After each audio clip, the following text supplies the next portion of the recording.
Bah, on va pas faire un article, le train est arrivé à l'heure. Par contre, on va en parler quand ça s'est pas bien passé. Et donc finalement, c'est ce qu'on retient. C'est que majoritairement, ça se passe pas bien. Alors que, in fine, si tu regardes les statistiques, la majorité des trains arrivent à l'heure. Et à chaque fois que je vois leur pub sur Instagram, leur nom sur LinkedIn, je m'en mords les doigts. C'est une œuvre de socialisation, d'élévation sociale, d'apprentissage, de culture. Et c'est là aussi où c'est important. Il faut être capable de convaincre un auditoire, il faut être capable de négocier. Mange tes morts.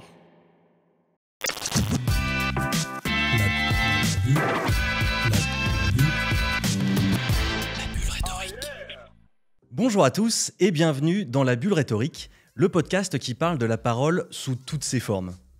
Aujourd'hui, je suis ravi d'accueillir Alexandre Coratella. Salut Alexandre. Salut Janko. Alexandre, tu es avocat spécialisé en droit des sociétés.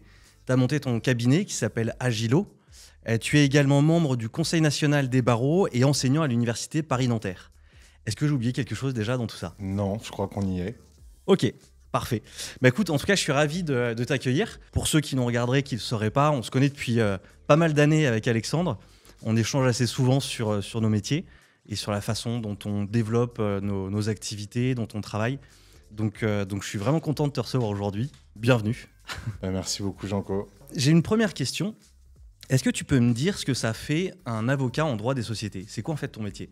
Mon métier, c'est d'accompagner les porteurs de projets de l'idée, où ils vont se poser des questions sur quelle forme sociale je devrais adapter pour mon projet, qu'est-ce qui est intéressant pour moi, est-ce que je peux cumuler avec un statut Pôle emploi, est-ce que je dois faire quelque chose quand je suis encore salarié et que je veux lancer une activité, jusqu'à la sortie du projet, soit la revente, soit ça m'arrive aussi d'accompagner des associés qui sont exclus, des associés qui sont en conflit avec d'autres fondateurs. Et entre le début et la fin, c'est comme dans Bref, au début on est, à la fin on meurt, je les accompagne sur toutes les étapes. Structuration du capital, intéressement des salariés, levée de fonds, financement de l'activité. En fait, tout ce dont une société a besoin, l'avocat en droit de société est là pour y répondre. Et ce qui représente la majeure partie de ton activité, c'est quelle partie de tout ce domaine-là ? Opérations de levée de fonds, constitution, intéressement des salariés et aussi des opérations d'acquisition ou alors de sortie. Sur les opérations de sortie, je suis assez souvent côté associé sortant qui va soit aller s'investir sur un nouveau projet, soit éventuellement a été exclu, ce qui est un contentieux particulièrement technique et du coup très intéressant pour les avocats d'un point de vue intellectuel en fait. Et justement, plutôt sur l'aspect constitution, pour toi, c'est quoi les éléments auxquels il faut faire attention quand on lance une société, d'un point de vue juridique ? Il y en a pas mal. Le premier, c'est pas forcément de se ruer vers la forme sociale. Ça m'arrive de conseiller à certains, en fonction des caractéristiques du projet, je pense qu'on peut en dire deux mots, mais un projet qui serait pas porteur de beaucoup de charges va questionner le recours à la société. Parce que si tu es sur un système de micro-entrepreneur, tu vas être imposé et tes prestations sociales vont être calculées sur ton chiffre d'affaires. Si tu as un business de consultant, un business dans le web, etc., qui ne va pas te générer beaucoup de charges d'exploitation, ce statut-là peut toujours rester intéressant. Et donc, du coup, on va avoir tendance à vouloir le maximiser. Le pendant, c'est qu'effectivement, si tu as des droits Pôle emploi, ce statut-là, vu que c'est de la perception de rémunération directement, va t'empêcher d'utiliser tes droits Pôle emploi. Donc, à contrario, on va pouvoir discuter de l'opportunité de constituer une trésorerie à la société pour financer un développement et donc d'avoir plutôt recours à une forme sociale. Ensuite, on va se questionner sur est-ce que c'est ton activité principale ? Est-ce que tu vas l'exercer à côté de quelque chose d'autre ? Donc, si c'est ton activité principale, il va falloir verser de la rémunération de dirigeant. Si par contre tu l'exerces à côté d'une autre activité, on va pouvoir te verser que des dividendes. Et donc du coup, ça va aussi... En fait, c'est un espèce de chassé-croisé entre les différentes questions que je peux te poser et caractéristiques de ton projet pour déterminer la structure sociale avant d'attaquer la façon dont va fonctionner la structure sociale qui va être intéressante pour toi, à la fois au niveau social, fiscal et sociétaire. Okay. Et avec certains critères d'irriment de suite. Par exemple, tu lèves des fonds, celui qui te constitue une SARL est kamikaze. Ouais. Voilà.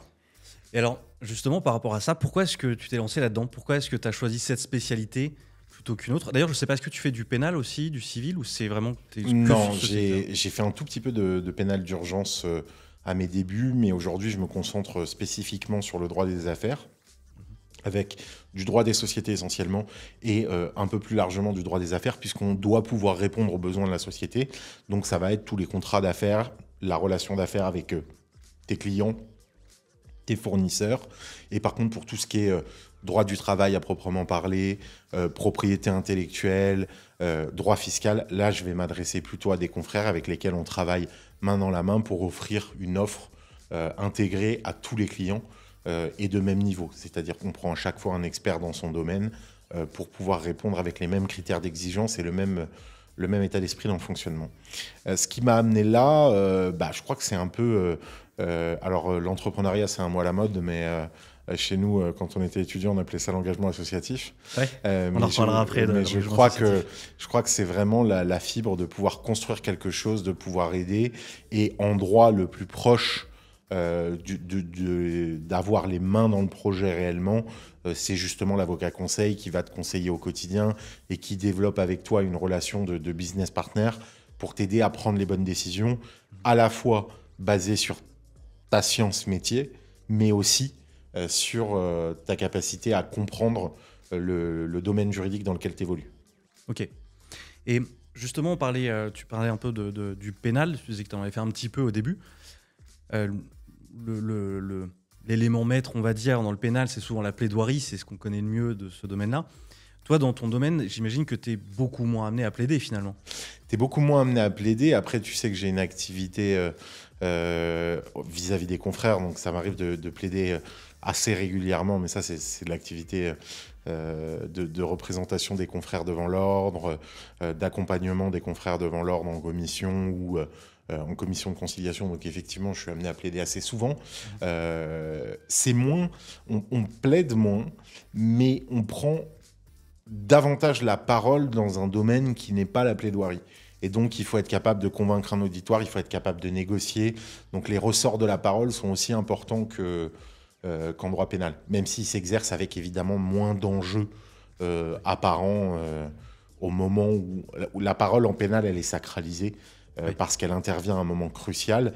Nous, la parole de l'avocat d'affaires, elle est tout au long du processus, effectivement. Et justement, là-dessus, il y a la série Suits, je ne sais pas si tu l'as vu, où on voit justement beaucoup, c'est souvent un peu le personnage d'Harvey Specter qui est utilisé dans plein de chaînes motivation. On voit tous les extraits sur TikTok, ça c'est un bonhomme, c'est comme ça qu'il faut que vous parliez, etc. Est-ce qu'il y a un petit peu de vrai dans ça? Alors, c'est aux États-Unis, donc j'imagine que c'est pas le même modèle, mais... J'aurais aimé. J'avoue que quand j'ai prêté serment, quand j'ai commencé mes études, je me rêvais à Harvey Specter. En réalité, on n'est plus Saul Goodman. Mais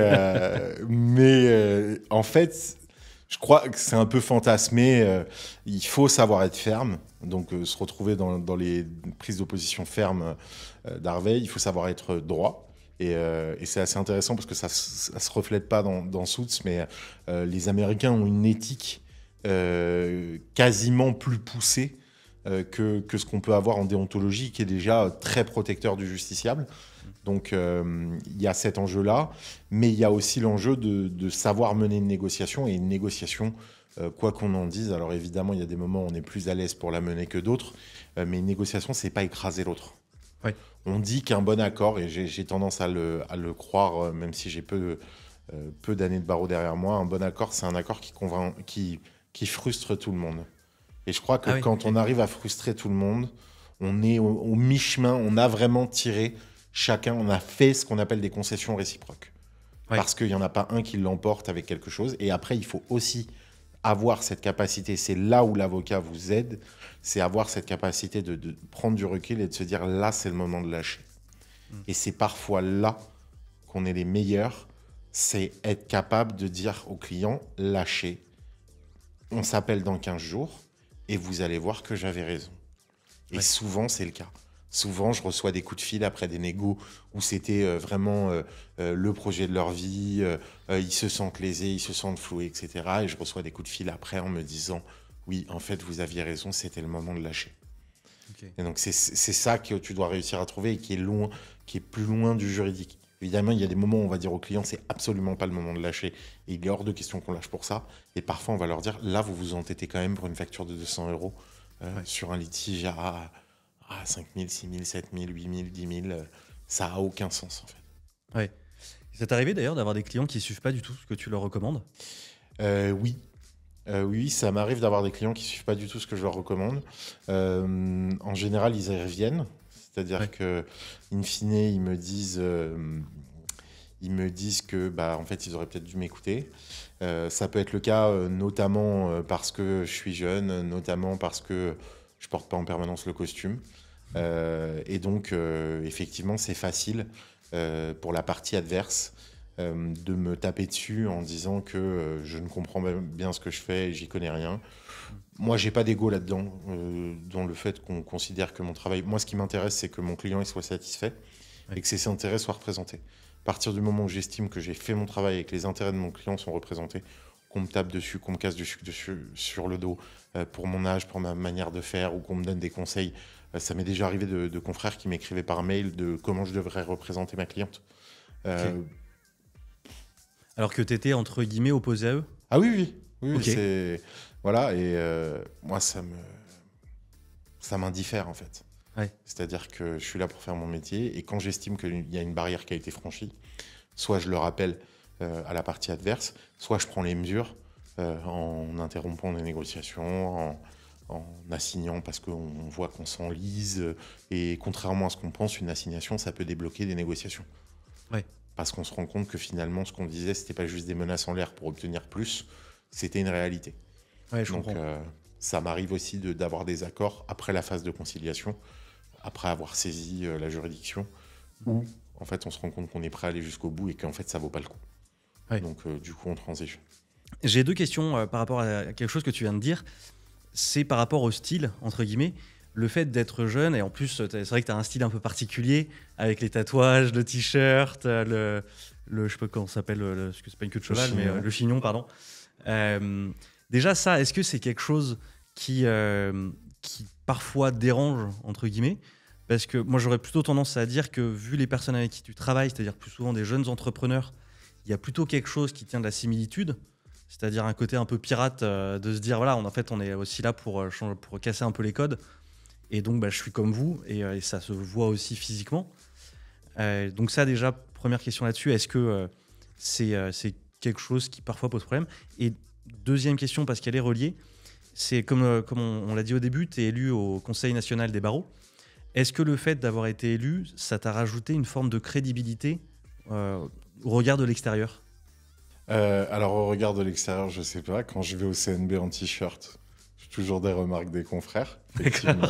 Ce week-end, j'avais mis un costume parce qu'on faisait une AG délocalisée à Rennes.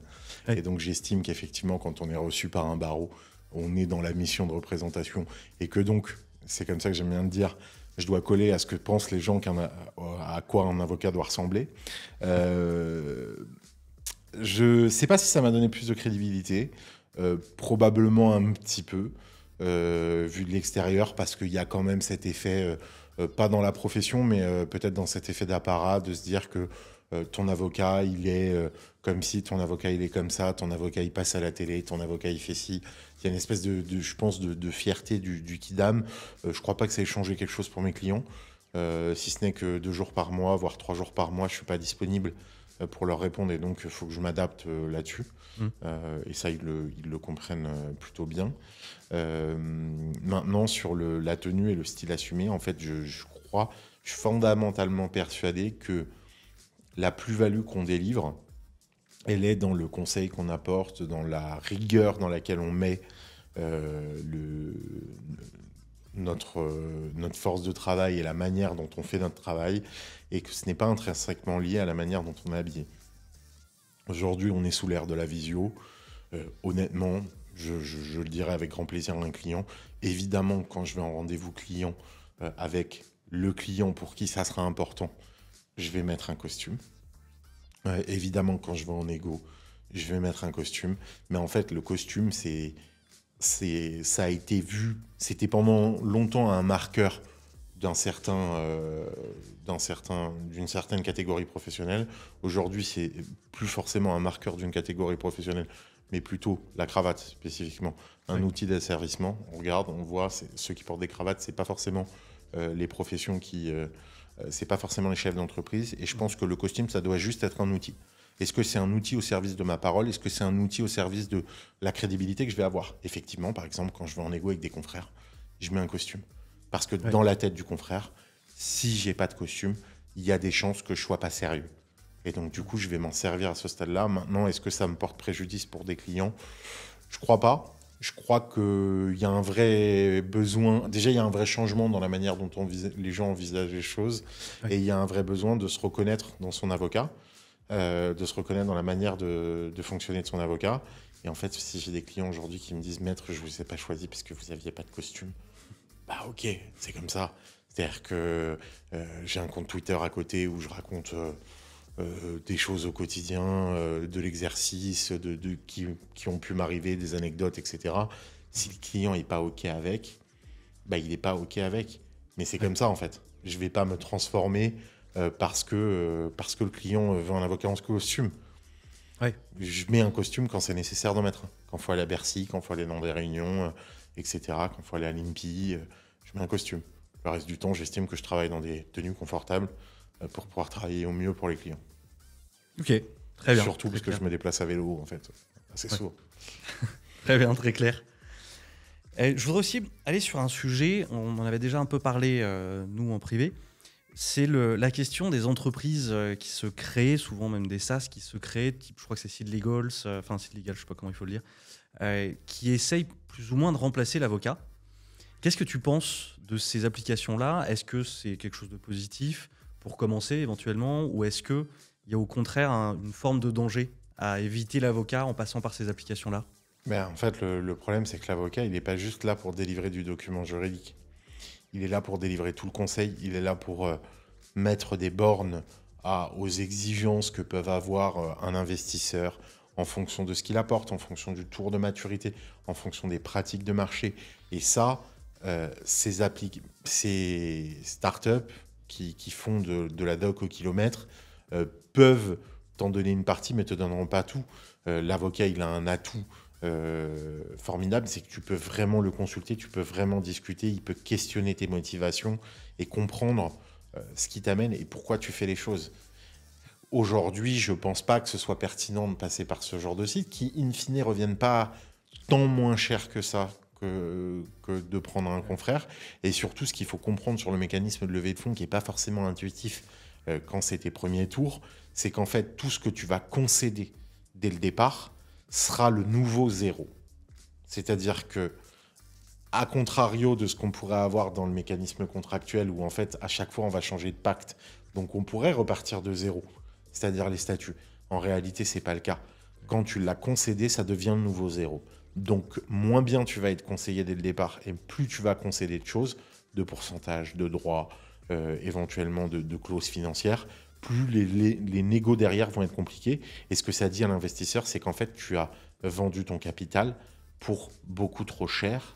Et donc, à partir de ce moment-là, c'est-à-dire que tu as mal fait ta négo. C'est l'équivalent d'avoir pris un prêt à un taux usurier. Parce que tu as mal fait ta négo et que ton capital, c'est ta richesse principale au moment où tu constitues et tu lèves. Et justement, tu parlais de la levée de fonds. C'est quoi les conseils que tu donnes s'il fallait retenir peut-être 3 conseils sur le plan juridique, toujours, pour préparer une levée de fonds? Le premier, signez rien sans qu'il y ait un avocat qui l'ait relu. Parce que parfois, on arrive avec on arrive à les atténuer, mais parfois, on a des gens qui arrivent avec une term sheet. Avec Une term sheet. C'est-à-dire qu'ils ont déjà signé les premiers engagements de dire, voilà, la levée de fonds, elle aura à peu près cette tête-là. À partir du moment où tu fais ça, c'est-à-dire que tu as déjà donné un accord des conditions dans lesquelles tu vas lever ou tu vas investir. Ça dépend de quel côté tu te situes. Et à partir de ce moment-là, ça veut dire que tu as déjà bloqué les bornes. Et que ça va être très compliqué de revenir sur les bornes. Et il y a un certain nombre de clauses où le fondateur en maîtrise pas forcément la portée. Donc moi, je signerai pas de term sheet avant d'avoir vu un avocat. Je signerai rien avant d'être vraiment sur un site assez volumineux. Je signe rien du côté de liquidation préférentielle, le pari passu. En fait, les clauses à enjeu, elles sont à la fois les droits que tu vas donner dans la société, de veto, de majorité renforcée, de bad lever mal négocié, etc. Mais à la fois surtout les clauses de sortie. Parce qu'en réalité, c'est les clauses de sortie qui vont faire le plus mal à partir du moment où c'est là où se situe la richesse. C'est pas au quotidien de ce que va générer la startup comme richesse, c'est au moment de l'exit, au moment du rachat, au moment de la fusion. Et dans ces cas-là, c'est là où ces clauses-là vont te faire particulièrement mal. Aujourd'hui, tu as donné 1%, ça vaut 10 000 euros, admettons. Peut-être que demain, ton pourcent, il vaut 1 million. Et donc, du coup, l'appréciation du pourcent que tu as donné, elle n'est pas du tout la même. Autre sujet, pour aller sur quelque chose qui nous concerne tous les deux. On a tous les deux été associatifs, c'est dans ce cadre-là qu'on s'est connus. On était dans une association à la faculté de droit de Toulouse ensemble. On s'était déjà connus avant à travers une fédération qui s'appelle l'ARES. Quand moi j'étais à Aix-en-Provence et toi déjà à Toulouse. Pour toi, c'est quoi l'apprentissage de ce parcours associatif ? D'ailleurs, je vais te laisser peut-être redire ton parcours associatif, parce que je ne l'ai pas évoqué, et ensuite nous dire en quoi ça t'est utile aujourd'hui d'avoir fait tout ça, parce que tu as fait beaucoup de choses dans ce cadre-là. Alors, rapidement, j'ai été président pendant 2 ans de l'asso de la fac de droit de Toulouse. Alors, à l'époque, j'étais en économie, donc c'était l'asso d'économie. Ensuite, j'ai été secrétaire général de la fédération de l'ARES. Et en parallèle de ça, j'ai été élu étudiant. 2 ans au conseil de la vie universitaire de l'université de Toulouse, 2 ans au conseil d'administration, 2 ans au CRUS de Toulouse et 2 ans au CNUS, donc le Centre national des œuvres universitaires et scolaires. Je crois que ça m'a appris objectivement, en dehors de la matière purement technique, bien 70% de ce que je sais aujourd'hui, de conduire un dossier, de faire du suivi de projet, d'être capable d'établir un lien de confiance avec le client, d'être organisé, d'être méticuleux, d'être ferme sur tes positions, être en mesure de négocier. Alors évidemment, on peut toujours s'améliorer dans la négociation. Et aujourd'hui, il y a des formations que j'ai déjà repérées que j'aimerais suivre sur la négociation raisonnée, sur le développement des modes alternatifs de règlement des différends et des conflits, parce que je crois que ça va prendre énormément de place dans le paysage judiciaire et le paysage du droit des affaires. Oui. Mais ça nous a appris énormément à gérer des sensibilités, gérer des égos, prendre la parole en public. Je veux dire, quand tu as pris régulièrement la parole devant un amphi de 500 personnes, la discussion pour leur raconter des choses qui ne les intéressaient absolument pas. Pour rappel, il y avait, là, on est très content d'avoir à peu près 67%, je crois, de participation aux élections législatives. La moyenne, je crois que c'était 7% de taux de participation aux élections universitaires. Et donc, à partir du moment où tu as fait ça, objectivement, tu te dis que oui, en fait, tu as su monter de briques et de broc des choses. Et donc, tu te dis que en fait, si tu es suffisamment structuré, si tu es capable de déployer une méthode systématique sur le traitement de tes dossiers, la manière dont tu envisages les choses, comment tu vas mettre les choses en route. Aujourd'hui, il y a peu de choses qu'on ne peut pas faire. Le limitant de notre côté avocat, c'est la matière technique. Et ça, c'est quelque chose auquel je crois beaucoup d'exercer vraiment dans ton cœur de métier pour être le plus performant possible et du coup, en fait, satisfaire la demande et avoir délivré une prestation à haute valeur ajoutée, parce qu'aujourd'hui, je pense que c'est un des marqueurs dans le conseil les plus pertinents. Ouais, et puis là où je suis d'accord avec toi, clairement, c'est surtout ce qu'on a appris à faire là-dedans, dans le sens où manager une équipe de bénévoles, il faut vraiment réussir à les motiver, parce qu'ils ne sont pas là pour le salaire, ils ne sont pas là parce qu'ils vont en tirer quelque chose, un gain personnel.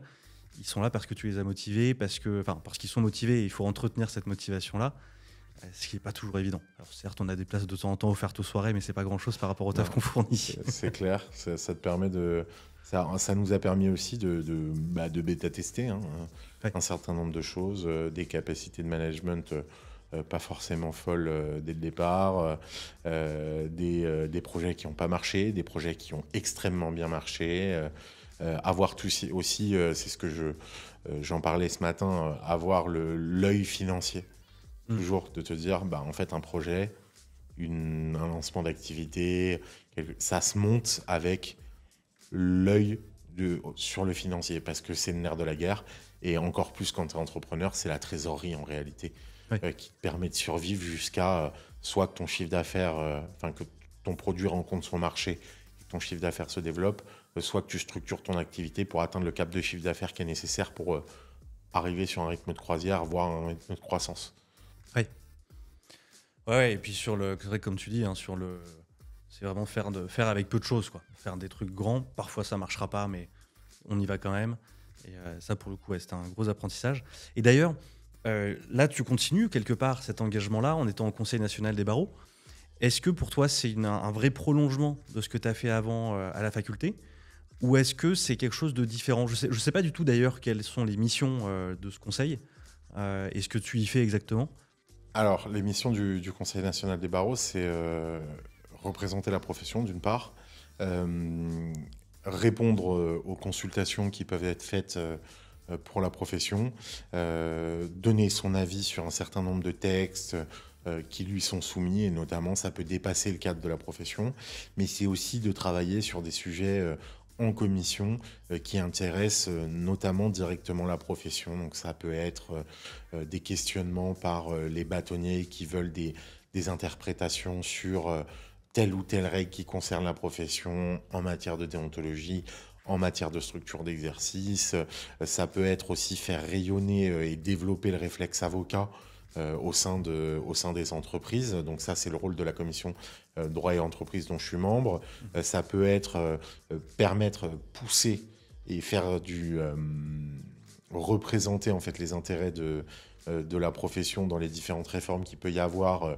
C'est le cas de la commission statut professionnel de l'avocat qui aujourd'hui se bat pour que les professions libérales dans leur ensemble puissent être traitées de la même manière fiscalement que les sociétés commerciales, ce qui n'est plus le cas avec une rupture, sans rentrer dans le détail, d'égalité entre les associés de SARL pour les professions libérales et donc de CELARL et les associés de SARL en matière commerciale. Et donc c'est aujourd'hui représenter les intérêts de la profession, mais pas que, aussi les intérêts du justiciable, qui guident beaucoup des décisions qu'on peut prendre, effectivement.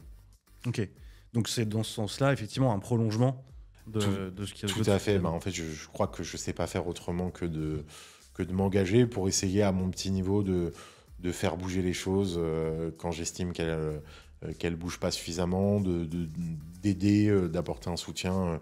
C'est le sens initial de mon engagement à l'UJA, donc l'Union des jeunes avocats. Et c'est pour ça aussi que je suis allé au CNB, c'est parce que on veut essayer de pouvoir apporter du concret au quotidien aux confrères et surtout les aider à exercer plus sereinement. Je crois aujourd'hui, on est 4 élus et c'est vraiment ce qui nous motive chacun. 4 élus de l'UJA, tu veux dire ? Oui, 4 élus de l'UJA. On a un conseil à 82 personnes au CNB. Il y avait déjà des élus de l'UJA avant ? Oui, tout à fait. Ouais. Et justement, par rapport à ça, tu nous as parlé tout à l'heure des raisons qui t'ont poussé vers le droit des sociétés. Mais du coup, finalement, pourquoi pas aller vers le droit associatif ? Je crois qu'il y a une branche du droit, non, qui est spécifique à ça ? J'en fais aussi du droit des associations, parce que c'est très similaire, en fait, juridiquement au droit des sociétés. C'est-à-dire que tu as la loi 1901 qui pose un petit cadre. Et après, l'essentiel des règles se fait par analogie avec le droit des sociétés. Donc souvent, quand tu as des confrères qui font du droit des sociétés, ils font aussi du droit des associations. Et a fortiori, parce que en fait, j'ai mis les mains dans le cambouis. Donc quand il faut parler de gouvernance, je sais ce qui peut frotter, j'ai les bonnes questions à poser. Et c'est pour ça que, effectivement, ça m'arrive d'accompagner les clients sur leur structuration, la réforme de leur gouvernance, la mise en place de leur statut pour que ça fonctionne, le développement d'un règlement intérieur, ce genre de choses. Ok, très bien. On va passer à un autre exercice. Ça va changer un peu, on va accélérer un peu. C'est les questions de rapidité. Donc tu vas avoir 1 minute pour répondre à un maximum de questions. L'idée, c'est d'être efficace, pas forcément de rentrer dans les détails, juste de nous donner une réponse rapide. Est-ce que tu es prêt ? Oui. L'avocat qui t'inspire le plus ? Robert Badinter. Ton orateur préféré ? Robert Badinter. Le livre que tu as le plus lu ou offert? Un livre de développement personnel. Ok. Ta plus grande fierté? Mon parcours et le fait de pouvoir aider des confrères au quotidien. Ok. Le pire conseil qu'on t'ait donné? Je pense que t'es pas fait pour la profession d'avocat. L'entrepreneur qui t'inspire le plus? Xavier Niel. La question que tu te poses le plus souvent? Est-ce que je fais correctement les choses? Ton plus grand regret? C'est ce que j'ai pas fait aujourd'hui. La personne qui incarne le mieux le mot réussite?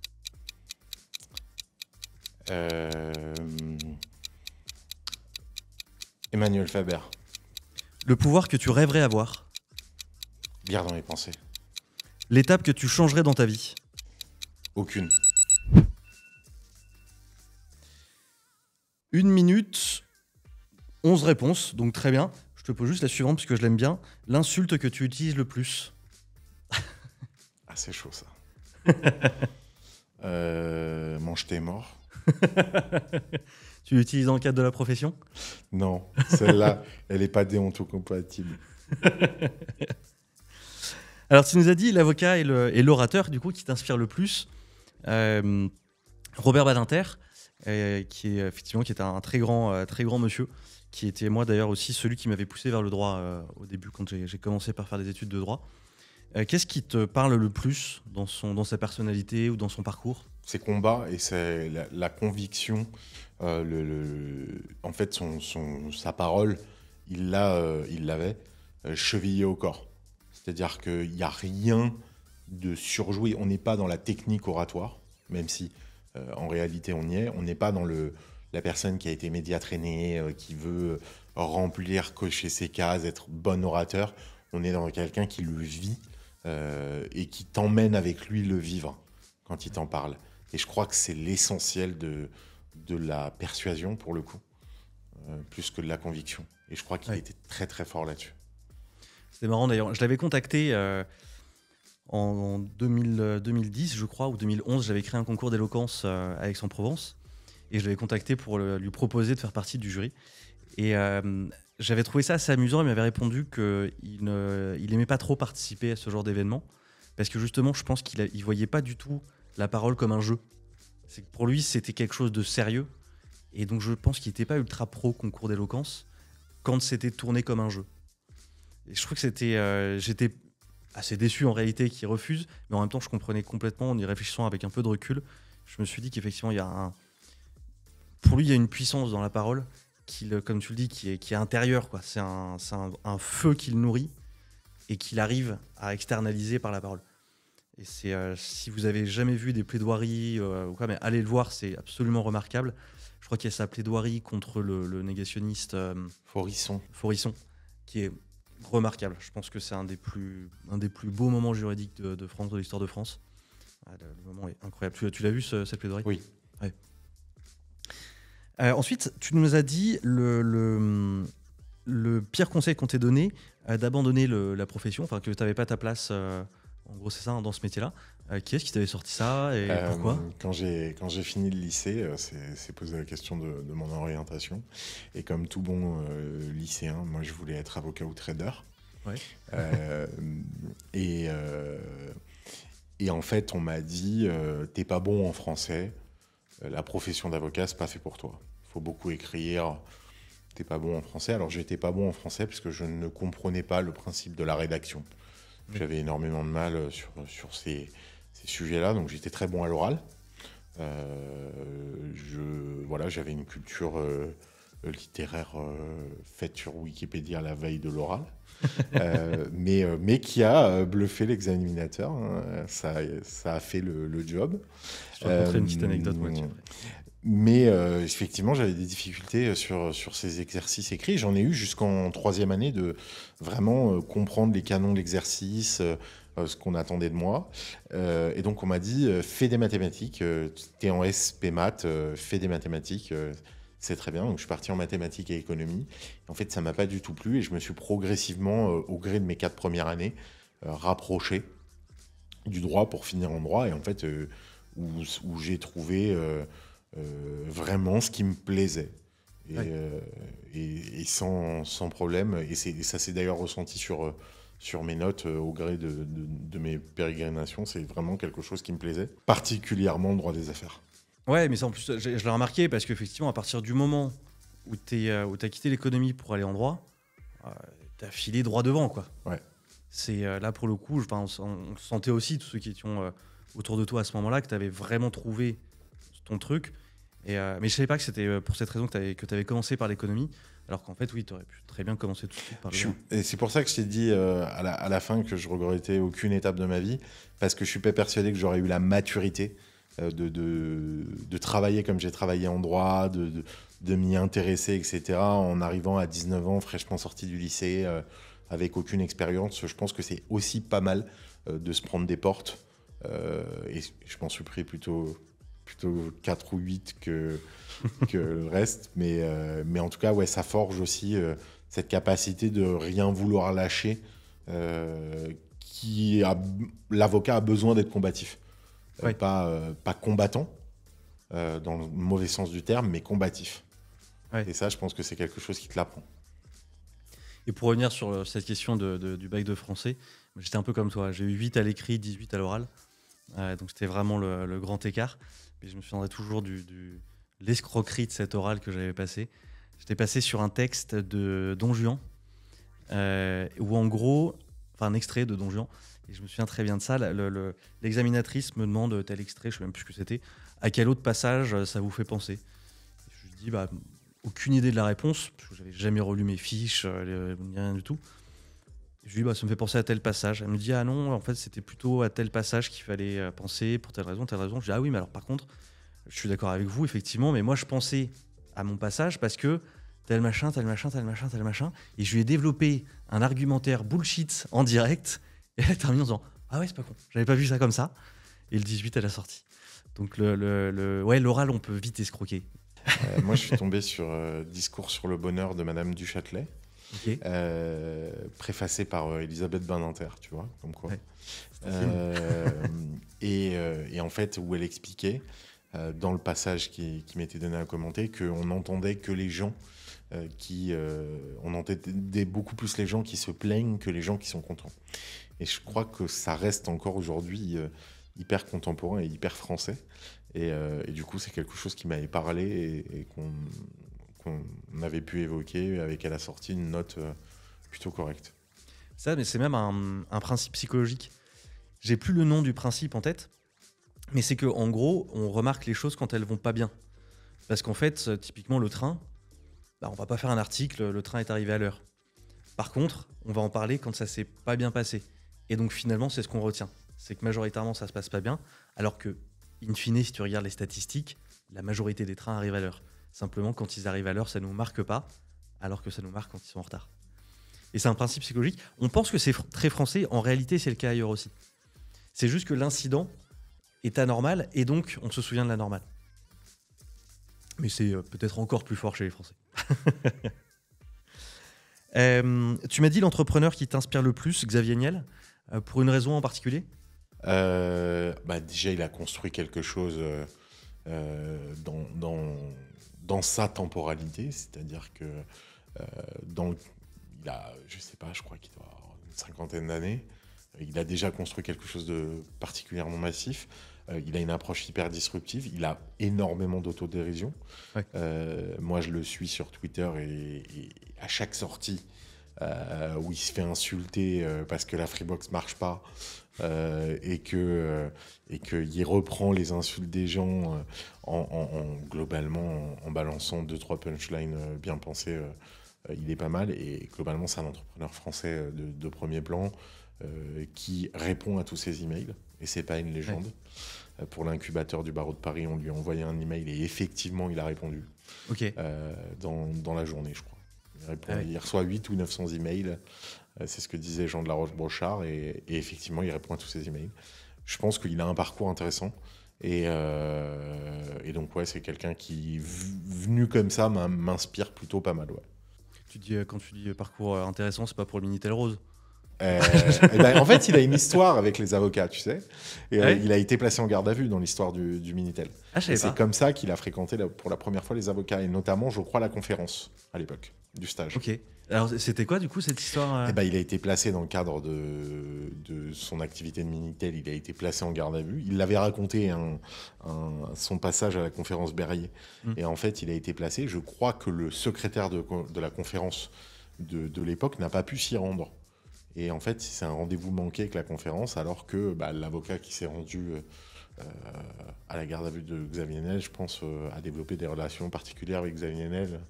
Ouais. Et je pense que c'est toujours intéressant comme dossier pour un avocat. Ouais, j'imagine que le secrétaire de la conférence qui n'était pas dispo ce jour-là a dû se Sans mordre les doigts. oui. On sait qui c'était d'ailleurs. Non, pas Non. du tout. C'était il y a un moment quand même. Toi, il y a des clients d'ailleurs comme ça que tu aurais raté. Oui, je peux pas dire qui, Ouais. mais une très très grosse boîte. Enfin, c'était une petite start-up à l'époque où ils m'ont contacté. Et c'est compliqué, tu sais, on nous apprend pas, nous, avocats, à faire du suivi clientèle, à faire du suivi. Quand tu as quelqu'un qui te consulte pour un dossier, tu envoies ton devis, on t'apprend pas forcément à revenir vers la personne, à reprendre ton téléphone, à évoquer le devis, pourquoi, qu'est-ce qui se passe, quelle est votre temporalité, etc. Chose que j'ai pas fait. Et c'est aujourd'hui une boîte, très grosse boîte française. Licorne Je sais pas, je connais pas leur valo, Ok. mais on est sur du Forbes 30 under 30, quoi. Ouais. Donc ouais, les dirigeants qui m'ont contacté à l'époque sont une très grosse boîte. Et à chaque fois que je vois leur pub sur Instagram, leur nom sur LinkedIn, je suis les dirigeants sur LinkedIn, je m'en mords les doigts. Et j'ai encore le téléphone d'un des dirigeants dans mon portable. Et à chaque fois que je passe devant pour faire un coup de fil, je suis là. Ah, si seulement. Et t'as jamais réessayé Non, j'ai jamais réessayé en considérant qu'ils avaient levé plusieurs fois, que aujourd'hui ils étaient accompagnés, que j'étais peut-être plus dimensionné pour les accompagner sur toutes leurs questions. Non, j'ai jamais réessayé. C'était il y a combien de temps? C'était il y a 3 ans et demi, 4 ans, Ok. au tout début de ma carrière. Ouais. Mais je crois que si je les recroisais une soirée, je leur dirais. Le livre que tu as le plus lu ou le plus offert, tu m'as dit des livres de développement personnel, tu pensais à un en particulier? Oui, je lis pas beaucoup en dehors du travail. Parce que justement, on m'a créé une espèce de vexation avec la lecture. Quand j'étais au lycée, c'était un peu le truc obligatoire. Donc j'ai beaucoup lu Molière en collège-lycée, mais j'ai du mal à lire. J'aimerais bien m'y remettre, c'est un de mes objectifs. Mais j'aime bien lire des bouquins de développement personnel. Alors pas tous, évidemment, il y a à boire et à manger, mais parce que ça se lit vite. Et donc il y a une espèce de c'est coché dans la to-do list. Ouais. La session lecture, c'est bon, est coché. On a 4 heures de train pour aller à Toulouse. On finit le bouquin. On en prend 2 et comme ça, on en finit un à l'aller et un au retour. Et on est sur quelque chose de... Même si je lis vite, en fait, en réalité, je peux lire 250 pages dans les 4 heures. Mais donc, du coup, j'aime bien les formats de développement personnel. Et là, c'est Kilomètre Zéro. Et qui, en fait, te raconte une histoire pour te faire te questionner sur... Et te dit, si tu as aimé le bouquin, de l'offrir. Et donc, je l'ai offert plusieurs fois. Je vous interromps 30 secondes pour vous parler du mégaphone. Le mégaphone, c'est un mail toutes les 2 semaines avec mes actus, des ressources, des conseils, des méthodes pour faire de votre parole une alliée dans votre croissance professionnelle. En bref, la première newsletter dédiée à 100% à la parole des pros et pas aux pros de la parole. C'est aussi 100% gratuit, le lien est dans la description et nous, on reprend. Il y a plusieurs bouquins comme ça que j'ai adoré. Et en fait, à chaque fois que je le lis, enfin que je le relis, je vais l'offrir à quelqu'un d'autre et je me le rachète la fois d'après. Il y a plusieurs bouquins comme ça où j'aime bien faire ça parce que je sais pas si tu les relis toi d'ailleurs, les livres. Et non, j'ai du mal aussi avec même le revisionnage. Sauf Ah oui. certains films. Mais le revisionnage de quelque chose, j'ai du mal. Ok. Ouais, bon, pour le coup, j'aime bien ça. Parce que tu repères des phrases, des trucs que tu n'avais pas remarqué avant. Et j'aime bien relire des livres qui m'ont marqué. Là, typiquement, je pense que bientôt, je vais relire The 10X Rules de Grant Cardone. Parce que je l'ai lu il y a 1 an à peu près, je crois. Peut-être un peu plus maintenant. Et c'est un bouquin qui m'a boosté. Où je me suis dit, en fait, pendant que je lisais le bouquin et dans les semaines /mois qui ont suivi, Je me suis dit, mais je me suis rendu compte que j'étais beaucoup plus performant parce que ça m'avait filé une énergie de dingue. Et je pense qu'il y a des bouquins comme ça qui sont intéressants à relire parce que c'est pas tant l'information qu'ils te donnent qui est intéressante, c'est l'esprit dans lequel ils te mettent. C'est un peu ça aussi que tu retrouves dans ces livres ou c'est vraiment que tu cherches à apprendre un truc, à changer quelque chose? J'aime bien, ça te permet de te questionner sur toi, ça te permet de prendre de la distance, parfois de passer à l'action. Mais en tout cas, je trouve que c'est effectivement quelque chose d'intéressant à lire. J'en ai quelques-uns, j'en ai lu quelques-uns. Ouais. Et c'est plutôt un truc qui m'intéresse. Très bien. On va passer à nouveau à un nouvel exercice. Cette fois-ci, c'est l'interview inversée. Donc tu vas avoir 5 minutes pour me poser tes questions. C'est moi qui réponds à tes questions. Je vais remettre un chrono. Sinon, je regarde pas assez le temps. D'accord, donc je dois t'improviser des questions. Là. Ouais. Très bien. Ok, Janko. Qu'est-ce qui t'a amené à travailler dans la parole? En gros, comme je te disais, quand j'ai commencé des études de droit, c'était après avoir vu un téléfilm sur Robert Badinter, un téléfilm en 2 épisodes qui raconte son histoire que je connaissais pas. Et ça m'a beaucoup marqué. En plus de ça, j'avais vu un documentaire sur la conférence du stage. Donc la conférence, c'est en gros le concours d'éloquence des jeunes avocats de Paris. Et cette façon d'utiliser la parole m'a fasciné. J'étais déjà passionné par la politique aussi. Donc là aussi, la parole politique notamment m'intéressait beaucoup. Et donc, j'ai commencé à aller vers le droit parce que je me suis dit, en allant en droit, je pourrais faire 3 métiers qui m'intéressent beaucoup, à savoir journaliste, politique ou avocat. 3 métiers où la parole est primordiale. Et donc finalement, je suis plus allé vers le politique, puisque j'ai commencé à travailler en politique. J'ai pas forcément apprécié beaucoup ça, parce que je travaillais pas avec des personnes que j'appréciais, enfin dont j'étais suffisamment raccord. Je m'entendais très bien avec les personnes, mais pas avec les idées. Donc c'était très difficile de conseiller des politiques avec qui on n'est pas d'accord. Et donc je me suis dit, autant aller directement sur ce qui me passionne, à savoir la parole. Et donc ça fait 4 ans maintenant que je fais ça, et je me suis jamais senti aussi épanoui. J'envisage peut-être de retourner à temps partiel, peut-être une journée par semaine ou quelque chose comme ça à l'Assemblée, de reprendre un engagement politique semi-professionnel. Mais je ne suis pas encore certain, il faut que je réfléchisse à tout ça. Mais ce qui est certain, c'est que ça a toujours été la parole qui m'a animé, qui m'a poussé vers le droit, qui m'a poussé ensuite vers la politique et qui m'a poussé maintenant à en faire le métier à 100%. Est-ce que pour toi, la parole, c'est un marqueur? Ouais. La parole, c'est un marqueur de tout. C'est un marqueur de compétences. C'est un marqueur culturel, c'est un marqueur idéologique.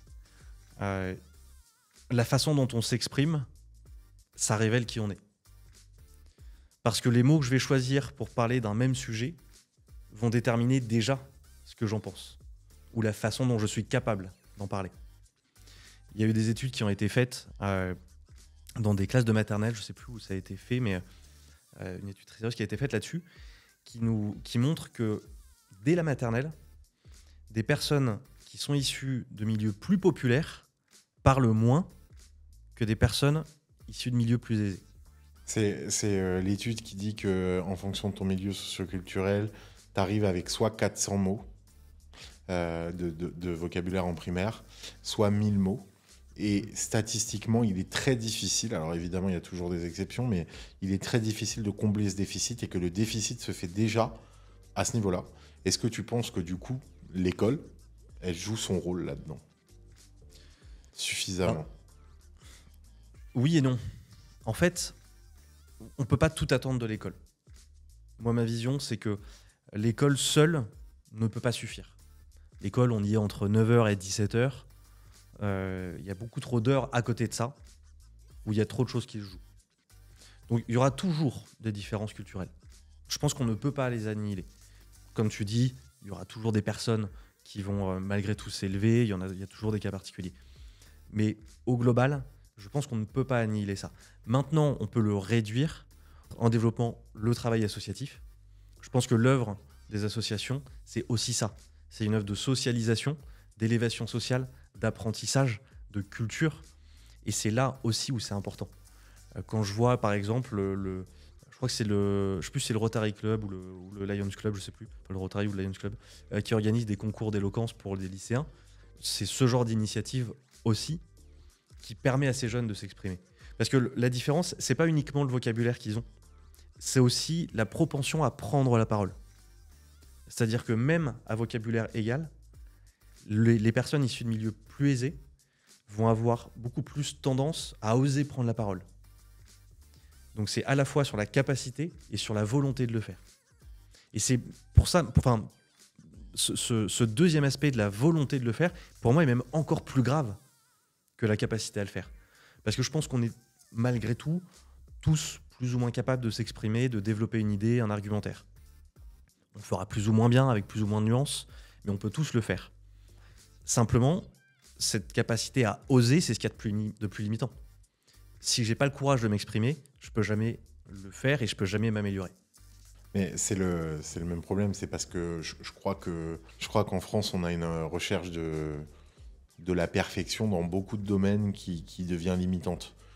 Quand on voit l'apprentissage des langues étrangères, où systématiquement, on va te couper à chaque mot sur lequel tu vas buter pour te dire non, c'est pas de, c'est de.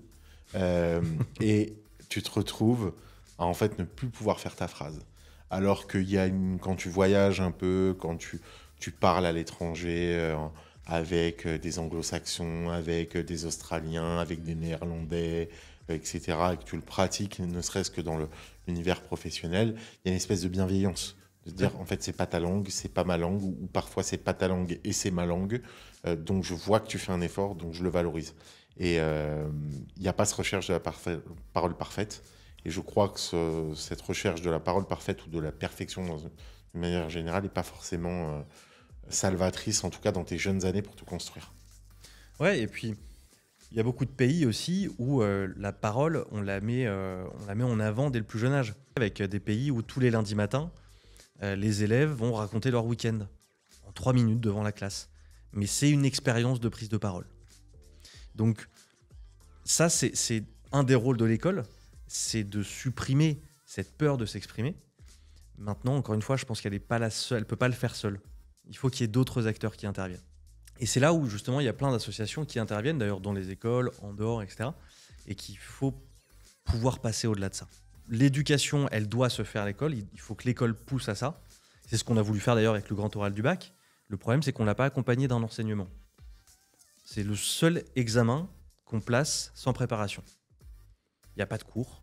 Il y a une grille qui évalue, je l'ai regardé, la grille, hein, on évalue le langage corporel, la voix, on évalue la propension à construire un argumentaire, etc. Mais personne ne leur apprend à le faire. Donc là, pour le coup, il y a un manquement. Et c'est là où, pour le coup, des associations comme le l'AFPAO, que j'ai fondé il y a 3 ans maintenant, un peu plus de 3 ans, dont j'ai été président, je ne suis plus président de l'association, donc association des formateurs professionnels en art oratoire, on essaye d'œuvrer à ça, de faire que dans les écoles, il y ait un enseignement. Parce que, comme tu le dis, tu vois, même sur ta profession, si tu ne sais pas t'exprimer, si tu n'as pas cette confiance dans ta capacité à persuader, à convaincre, je pense qu'on a loupé beaucoup de grands avocats à cause de ça. Je sais pas, je crois que c'est aussi à l'école de prendre ses responsabilités parce que en le déportant sur d'autres acteurs, tu favorises les inégalités. Parce que malgré tout, la parole, c'est un vecteur, effectivement. La parole, elle est plus ou moins facile en fonction de tes origines, en fonction de la capacité de tes parents. Moi, ma grand-mère, par exemple, elle parlait pas très bien français, avec beaucoup d'accent, donc ça nous faisait rire, etc. Mais du coup, elle n'était pas forcément la plus à l'aise. Là où tu vas avoir certaines familles où, effectivement, c'est plus facile. Donc je pense que l'école, elle doit prendre ce rôle-là à bras-le-corps et essentiellement. Aujourd'hui, Ouais. après, je pense qu'on... Non, mais quand je dis pas que l'école n'a pas un rôle à jouer. Hein. L'école a un rôle à jouer. C'est pour ça que je dis, cette épreuve du grand oral, il faut qu'elle aille plus loin. Il faut que l'éducation nationale se saisisse réellement du sujet. Mais que malgré tout, ça ne sera pas suffisant. Parce que l'école ne peut pas tout. Il y a des questions d'éducation au sens propre, c'est-à-dire à la maison, dans ce qui passe en dehors des heures d'école, où de toute façon, il y aura des marqueurs différenciants. Parce que, typiquement, moi, je suis dans une famille où on parlait politique, on suivait l'actualité, on m'encourageait à lire, on m'encourageait, on me montrait du grand cinéma. Voilà, on m'a poussé sur tout ça. J'ai parfaitement conscience que j'ai une chance que beaucoup d'enfants n'ont pas. parce qu'on m'a boosté. Et ça, l'école, malgré tout, elle n'y pourra rien. On ouvre des médiathèques, on peut faire tout ce qu'on veut. Si les jeunes n'y vont pas, ça restera des lieux vides et donc qui finalement ne seront pas utiles. On va arriver à la fin du podcast. J'ai une dernière question pour toi. Est-ce qu'il y a une question que tu aurais voulu que je te pose ? Je sais pas du tout.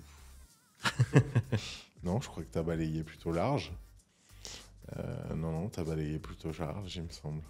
Ok, parfait. Bah écoute, dans ce cas, ne me reste qu'à te remercier. Merci Jean-Co. Merci beaucoup d'avoir accepté cette invitation. Merci pour tout ce que tu nous as apporté, pour avoir partagé ton parcours, tes enseignements aussi sur le monde entrepreneurial du point de vue juridique. Je pense que c'est très important. Je travaille beaucoup avec des startups et donc c'est important. Encore une fois, je le répète, je vous le dis à chaque fois que je travaille avec vous, faites appel à des avocats. C'est vraiment important. C'est un savoir comme pour tout.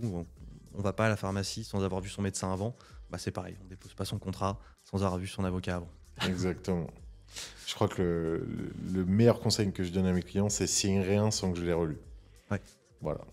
Parfait. Mot de la fin, nickel. Où est-ce qu'on peut te retrouver ? On peut me retrouver sur Twitter, si on veut suivre mes anecdotes. On peut me retrouver plus professionnellement sur LinkedIn.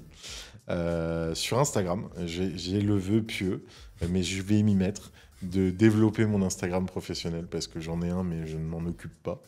Et on peut me retrouver sur mon site internet et prendre rendez-vous directement avec moi depuis le site internet, en sachant que effectivement toute prise de contact n'est pas facturée. Ouais. Le but, c'est de comprendre sur votre projet, de voir si je suis la personne qui peut vous accompagner, ou alors de vous recommander à la personne qui peut vous accompagner. Parfait. De toute façon, je vous mettrai les liens dans la description, comme ça, pour retrouver tout ça le plus facilement possible. Encore merci. Merci beaucoup d'avoir accepté mon invitation. Tiens, si, une autre question. Est-ce que tu aurais une idée d'invité pour un prochain épisode ? Sur la parole, du coup. Ouais. Un secrétaire, t'as jamais reçu de secrétaire ? Non, j'ai jamais reçu. Un secrétaire de la conf. Ouais, je précisais, quand on dit secrétaire, c'est secrétaire de la conférence. Ouais. Un secrétaire de un 11e. Pourquoi le 11e ? Parce que le 11e, c'est le plus drôle. Ok. Donc un 11e. Bah écoute, je vais essayer de faire ça dans ce cas-là. Si tu as le mail, tu me le donneras. Dites-moi aussi dans les commentaires si vous avez des idées ou si déjà cette idée du 11e secrétaire, ça vous intéresse. Mais je pense que clairement, je vais essayer parce que c'est vrai que c'est une excellente idée. Et puis dites-nous en commentaire ce que vous avez pensé de cet épisode. Si vous avez des questions, vous pouvez aussi nous les poser. Je les transmettrai à Alexandre pour vous répondre. C'est toujours pareil, sous les commentaires. Et puis si ça vous a plu, surtout, pensez bien à ne pas vous abonner. Comme ça, vous êtes sûr de louper les prochains épisodes. Encore merci à vous d'être restés jusqu'au bout. Et on se voit à la prochaine. Allez, ciao!